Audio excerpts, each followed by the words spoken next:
Shalom and good day all, this is Tehillim29 back again for another DC comic review, and in this DC comic review I'm going to be reviewing the Free Comic Book Day Dark Crisis Special Edition and of course the Justice League Road to Dark Crisis Issue 1, which also has somewhat a fair amount of stories. So I'll get things ready so I can start off with the Free Comic Book Day one right now. So starting off with first things first, and that is in relation to the cover for the Free Comic Book Day one. And does this cover in any way, shape or form connect to something that's happening inside of a story? It does in somewhat a point, to which I give it a 7 out of 10. I'll now show some of the internal art around the beginning, middle and end. I do want to point out that this does actually have a preview to the first issue of the Dark Crisis, to which I will not be reviewing in this, but it does look quite interesting. So I'm just going to cover the first bit first. So as the story begins, we get a bit of a story around some kids getting a bit of a tour around the Hall of Justice, and as you can see here, we've got quite a number of pictures in relation and iterations of the Justice League. And that's around the beginning. I'll now move it to the middle. As we jump towards the middle of the story, we end up getting an appearance of Wally West Flash, who, as you can see, is taking on Clayface, to which he's determined himself that the Justice League ain't coming back. And last but not least, let's move towards the end. And as we jump towards the end, we get quite a few faces there as to who might or who will be a part of the new Justice League. Doesn't mean it's going to happen. And we get a bit of an end of the story in relation to it.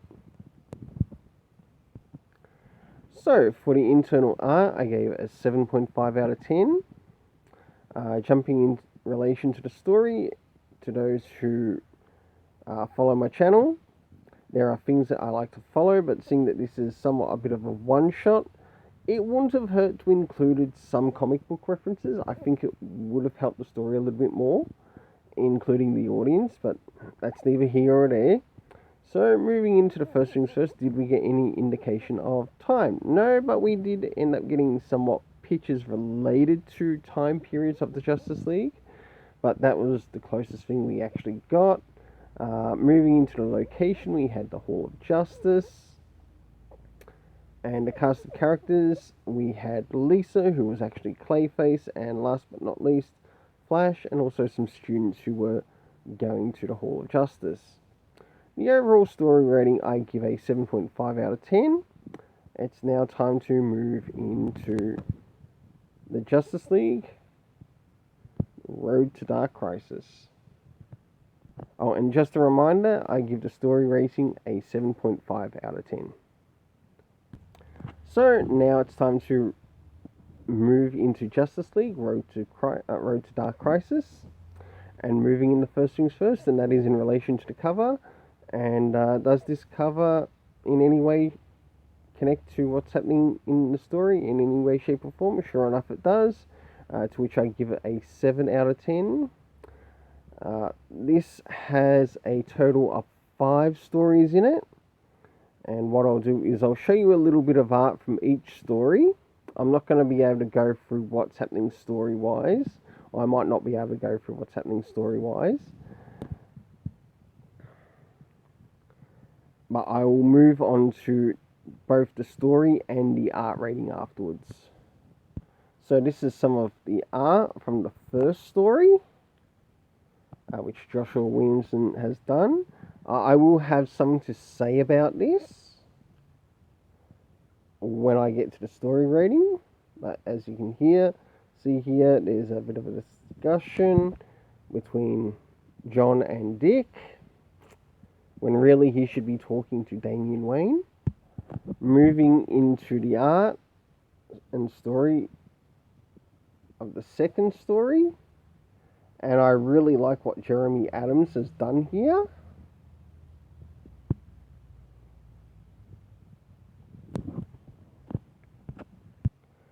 Jumping into the third story, this story was actually a bit of a highlight compared to some of the previous stories. Alright, I'll now jump to the next one, which centers around Pariah. This was done by Phillips Kennedy Johnson.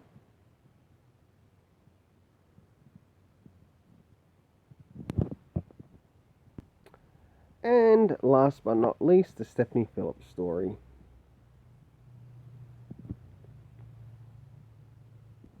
Now I've shown you art from all of the stories. It's now time for the overall rating of each story.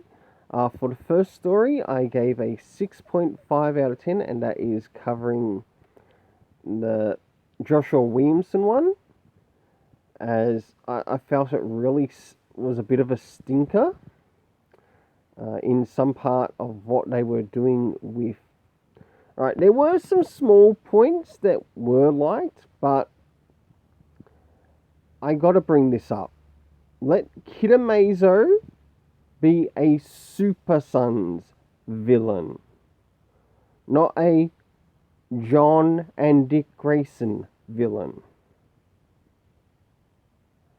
And that is why you get a 6.5 out of 10. Overall, I gave the art a 7.5 out of 10. Moving into the second story, which was covered by Jeremy Adams, to which I gave a 7.5 for the story out of 10, and the art an 8 out of 10. That's probably one of the highest ratings that this somewhat anthology got in this. Moving into the third story, which centers around Green Lantern and Jackson Hyde. It got a 7.5 out of 10 for the story and a 7 for the art. For the Philip Kennedy Johnson story, it got a 7 out of 10 for both story and art.